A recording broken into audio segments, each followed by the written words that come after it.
J'ai un chapitre ici que je consacre parfois à la mélancolie de Dürer, qui est un tableau sur lequel on a écrit des quantités de thèses, d'hypothèses aussi. Enfin bref, c'est un tableau inestimable hein, à ce point de vue-là. C'est une gravure de Dürer qui représente, voilà, qui est plein d'énigmes, qui n'est fait que symbole. Donc vous avez cette mélancolie qui est déjà intitulée avec un numéro, donc on ne sait pas si c'est une série dont celui-là était le premier.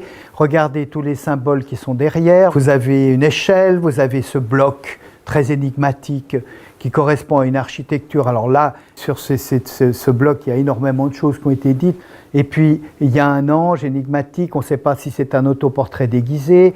Vous avez également un carré magique. Regardez le carré magique au fond.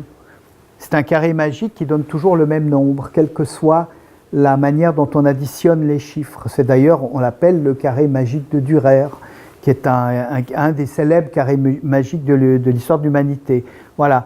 Et c'est un tableau qui, évidemment, n'a pas été peint simplement pour décorer, vous vous doutez bien.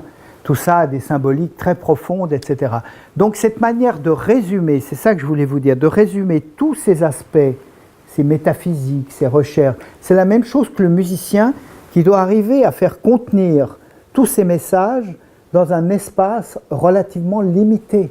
Une symphonie, même quand Mahler s'emploie à faire sauter le cadre de la symphonie, même quand ces symphonies durent 1h15, voire 1h30, elles ne durent quand même qu'1h30. Même quand Wagner fait 16 heures avec la trilogie, c'est seulement 16 heures.